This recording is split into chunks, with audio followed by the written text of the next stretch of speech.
نتوكل عليه ونعوذ بالله من شرور أنفسنا من يهده الله فلا مضل له ومن يضلله فلا هادي له ونشهد أن لا إله إلا الله وحده لا شريك له وأشهد أن سيدنا وسندنا وحبيبنا ومولانا محمدا عبده ورسوله الذي أرسله بالحق بشيرا ونذيرا وداعيا إلى الله بإذنه وسراجا منيرا وقد قال الله تعالى في كلامه المجيد والفرقان الحميد فلا يحزنك قولهم إنا نعلم ما يسرون وما يعلنون الحمد لله رب العالمين সমস্ত প্রশংসা মহান আল্লাহ রব্বুল আলামিনের জন্য। আল্লাহ রব্বুল আলামিন পবিত্র কালামে পাকে সূরাতুল ইয়াসিনের মধ্যে কত সুন্দর করে তার বান্দাদেরকে আরবি ভাষায় তিনি তেলাওয়াত করে শোনান। আল্লাহ রাব্বুল আলামিন বলেন ফালা ইয়াহজুনকা কাউলুহুম ইন্না না'লামু মা ইউসিররুনা ওয়া মা ইউলিনুন। আল্লাহ রাব্বুল আলামিন এই আয়াতের ব্যাখ্যায় তাহার পয়গম্বর ইয়া রাসূল জনাবে মুহাম্মদুর রাসূলুল্লাহ সাল্লাল্লাহু আলাইহি ওয়াসাল্লাম কি সান্ত্বনা দিয়ে বলেন, আল্লাহ তাআলা বলেন ইয়া রাসূলুল্লাহ ইয়া হাবিবাল্লাহ, ও আমার পয়গম্বর মুহাম্মদুর রাসূলুল্লাহ সাল্লাল্লাহু আলাইহি ওয়াসাল্লাম, ইয়া রাসূলুল্লাহ আপনি এই লোকগুলোর জন্য মন খারাপ করবেন না, আপনি আপনার এই উম্মতের জন্য মন খারাপ করবেন না। আল্লাহ রাব্বুল আলামিন এখানে তার হাবিবকে বলেন, আমার প্রিয় হাবিব, আপনি আমার এই বদবখত বান্দা বান্দির জন্য আপনি মনে খারাপ করবেন না, কারণ আপনি হাজার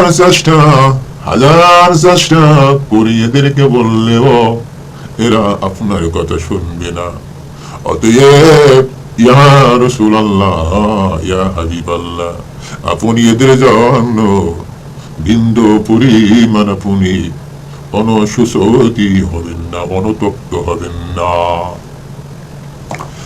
আল্লাহ রাব্বুল আলামিন আমার কুরআনের ভাষায় অন্যত্র বলেন, আওয়ালাম ইয়ারাল ইনসানু আন্না খলাকনাহু মিন নুতফাতিন ফাইযা হুয়া খাসীমুম মুবিন। আল্লাহ রাব্বুল আলামিন এখানে আবার বলেন, মানুষ কি দেখে না যে আমি তাকে সৃষ্টি করেছি শুকর বিন্দু হইতে অথর্ষ সে হয়ে পরে প্রকাশ্যে বিতণ্ডাকারী। আল্লাহ তাআলা এখানে এটাই বুঝাইয়া দিলেন যে আমি এদেরকে সৃষ্টি করলাম সুখন বৃন্দ হইতে এদেরকে সৃষ্টি করলাম রে।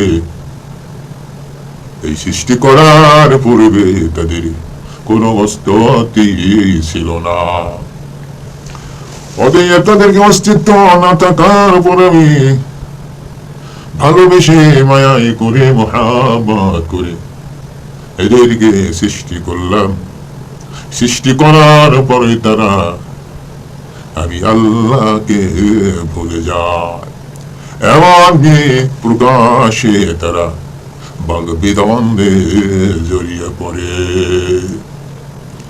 আল্লাহ তাআলা আবার বলেন وَضَرَبَ لَنَا مَثَلًا وَنَسِيَ خَلْقَهُ قَالَ مَنْ يُحْيِي الْعِظَامَ। আর সে আমার সম্বন্ধে অপমাননা করে।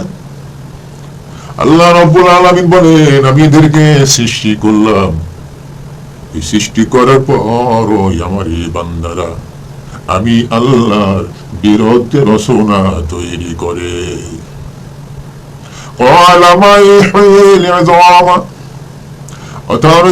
সে নিজেদের সৃষ্টির কথা বলে যায় যে তাদের অস্তিত্বের কোন সংসার তাদের নিকটই অবস্থিত ছিল না। আবার আল্লাহ রাব্বুল আলামিন অন্যত্র বলেন ওহে আরবি কবরে যখন ওটা পচে গলে একেবারে অকিজ হয়ে যাবে কোনগুলো মানুষের লাশগুলো।